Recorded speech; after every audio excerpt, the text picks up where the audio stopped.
While prep and the university serve students of different ages and backgrounds, we are firmly committed to our common tradition, focused on academic excellence, caring for the whole person, and finding God in all things.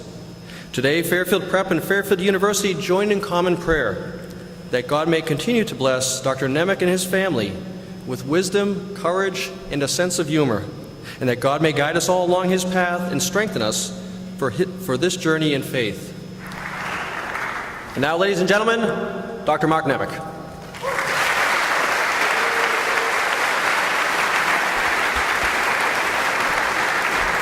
Thank you, Father, and thank you, Alexander, for that wonderful welcome. I just want to do a few things here, and I have to confess, I'm really thrown back in the moment here, and that it was spring of 30 years ago that I was actually both sitting in your chairs as a graduate of Loyola High School and then also addressing my fellow graduates as valedictorian. And it never gets any easier, because you realize that all of you are in your own moments, all of you are in your own time, but I'd ask you to engage with me as I share just a couple of thoughts about a few things.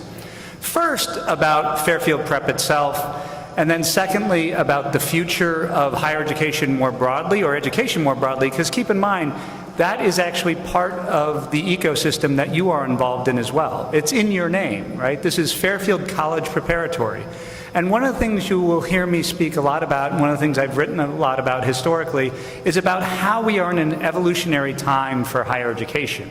Thus, we obviously know we're also in an evolutionary time for those who are preparing people for that higher education. So let me talk about both of those in turn.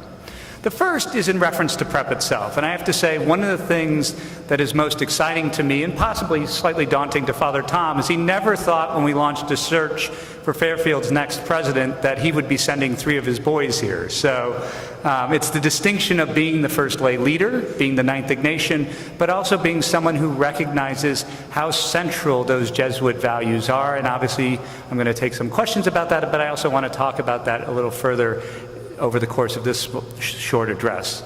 But then secondly, I do want to talk about where Fairfield Prep and where Fairfield University sit in the broader ecosystem of higher education and education more generally.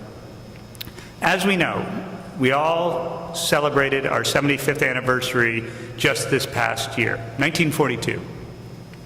And what's amazing about that is, for one, there are no 2 institutions that I know of that have grown so rapidly in 75 years. The influence of prep and the impact of prep and the influence of Fairfield University, quite remarkable for such new institutions.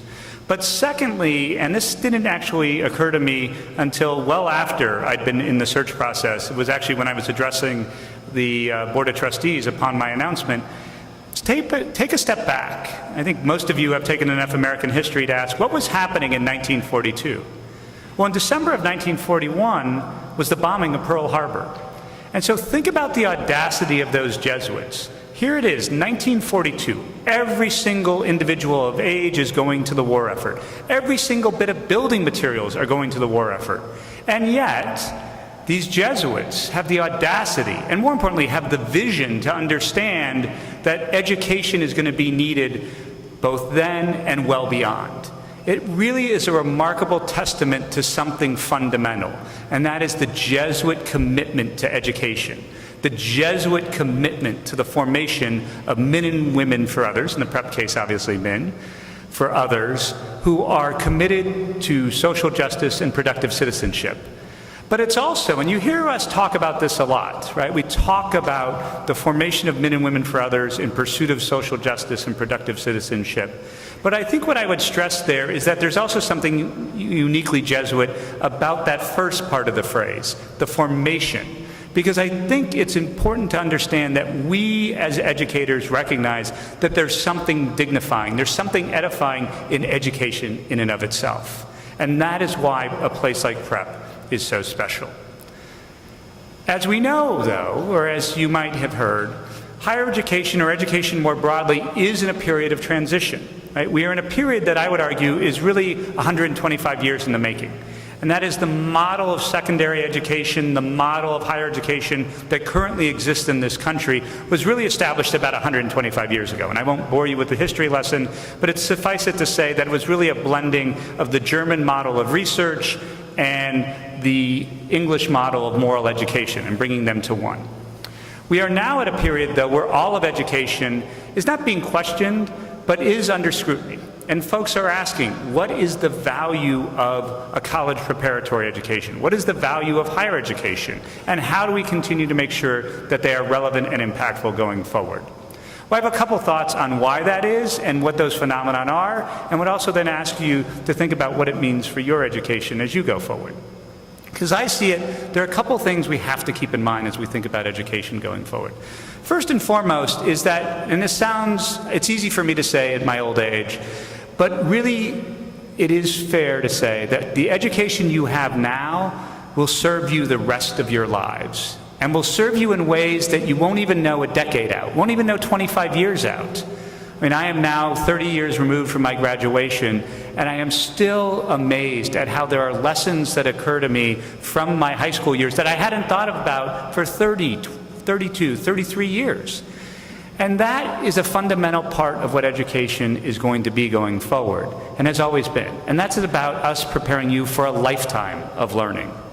Recognize this now, is that there are lessons you are learning that you won't understand their import, and you won't necessarily even recognize as lessons until much later in your life. And that's one of the beauties of this experience. So recognize that you're being prepared for a lifetime of learning here, not just college, and not just graduate school, and not just your first job. Secondly, and this is one of those phenomena we also have to recognize, and it was alluded to before, is that we are preparing our students now for a global world. Right? Even if you are going to go to university in the United States, even if you're not going to do a study abroad program, the idea of where you work or where you go to grad school will certainly be influenced not just by this nation, but the global context in which we are operating. The sooner one can be aware of that, the more important those lessons can be and the more impactful they can be. So recognize we're educating you for a global context. Third, I think you know this much better than any of us do of the later generations, is that we are now in a world that is greatly influenced by technology, right? I mean, it's hard to believe, but I grew up in an era without an iPhone, without a mobile phone. We actually had a thing called payphones. How many people here have seen a payphone? Wow, less than half. That is sad. And I do have to tell a funny story about that, because even with my younger children, as I said, we have an 8th grader, a 6th grader, a 4th grader, all boys.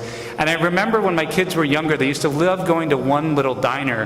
And it wasn't because of the food, but it was because they had a payphone. And they thought it was the neatest thing to play with. But it is remarkable how technologies evolve. And I think what I would stress for you, though, is never make the mistake that technology is a substitute for anything. Technology is an instrument. It is not anything more than that. It is a tool we use. Do not make the mistake of assuming that technology is something more, especially as it comes to education, right? Yes, we conduct many of our lives online, but the people and the processes that drive those online interactions are human and are very real, and never forget that fact. And then lastly, I would encourage all of you to think broadly and in a long-term phenomenon way about what it means to be formed as a man for others. And I don't have all the answers. As I said, I'm still fairly new in this journey as university president, and certainly one of the things you'll learn as you get older is that you're always evolving, you are always learning, you are always reflecting. But recently, it's notable. So I've been fortunate enough to not just work in leadership in higher education, but leadership in the private sector. And so when you are a leader, you're either involved in or asked to speak on or given all kinds of books and thoughts about leadership.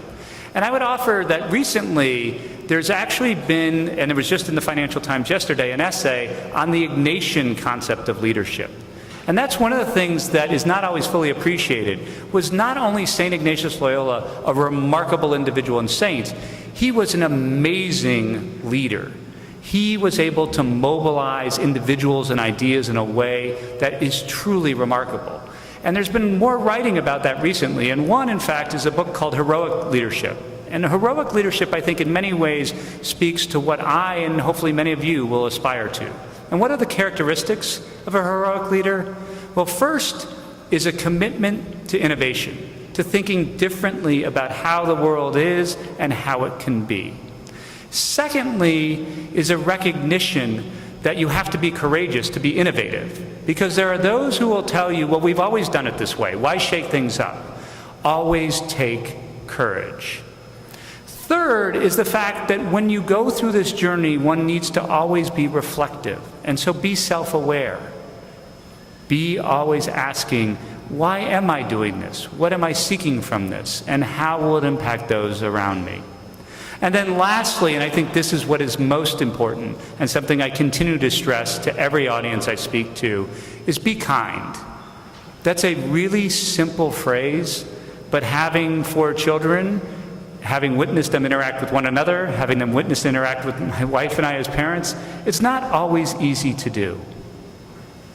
So be innovative, be courageous, be self-aware, and be kind. And if you do all these things, I certainly can guarantee you that your life will be very full, and we will be very proud to consider you a prep alum. Thank you very much.